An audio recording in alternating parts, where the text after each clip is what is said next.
oiseaux d'or, la feuille encore vierge attend sa lune de miel. Quel sera le fruit de leurs amours? Rime déchirée ou ode à la vie?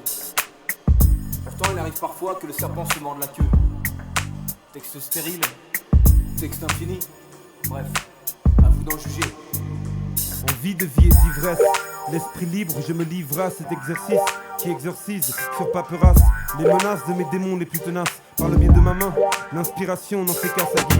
Parfois je la recherche et elle se cache, et souvent quand je lâche prise qu'elle ressurgit comme une flèche. Puis me prie de ne point réfléchir, juste de lui faire confiance. C'est alors que je puis m'en enrichir. En revanche, il est nécessaire que sur son cas je me penche, car si je ne provoque pas, rien ne s'écrira, les mains dans les poches. Qu'est-ce qui m'empêche d'aller à la pêche au texte, de me dire qu'il faut que je me dépêche avant que la source soit sèche? Sur la feuille blanche, j'ai le temps de jeter l'encre. Même des ébauches peuvent devenir de bons écrits ancrés dans ma tête, l'idée d'être guidé. J'écris donc je suis rempli, mais le stylo vidé.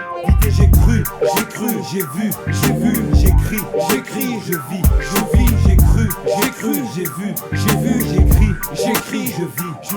Je me fais entremetteur d'un rendez-vous galant, entre une feuille vierge et un stylo dans mes doigts déballant une histoire d'amour, de je ne sais combien de mesures, juste le temps nécessaire pour que le texte soit assez mûr afin de voir le jour et qu'il ne flotte à la légère, car quand une oreille écoute, ce n'est pas dit que la conscience gère. Et dès lors, j'ai la responsabilité de savoir à quel service je voue mon habilité, car je suis metteur en scène, acteur et créateur, répondant de mes créatures, puis je me permettre de crier à tort. En effet, je suis libre de faire enfers et paradis, mais j'ai choisi ma voie comme j'ai choisi ma vie. Parti de par ma voix, donner naissance à mes envies qui me triturent. L'écriture jaillissant comme la lave d'un cratère coule dans mes artères et par mes fractures et me tire de mes cauchemars écrits, dont je me réveille en sueur. J'ai cru, j'ai vu, j'écris, je vis, j'ai cru, j'ai vu, j'écris, je vis. J'ai encore la force d'écrire, ce qui est déjà bon signe. Marre de me tuer à le dire, je vais en vivre, en faire ma besogne. C'est pas un besoin mais un choix, une de mes priorités. N'ai plus peur de l'échec, inquiète, j'ai appris à rater, à me rattraper. Je respecte le rap, ma passion, et tire les leçons de ce qui s'est mal passé. Pas envie de pression, y'en a déjà assez dans l'atmosphère. Je préfère rester libre, ne pas mettre mon âme au fer. Regarde tout ce qu'on m'a offert, l'enfouir serait un enfer.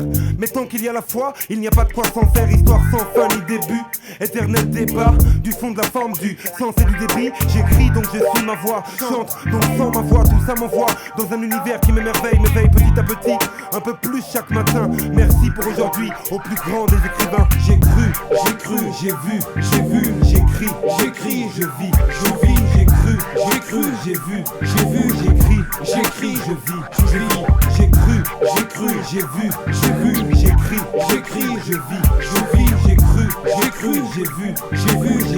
j'écris, je vis.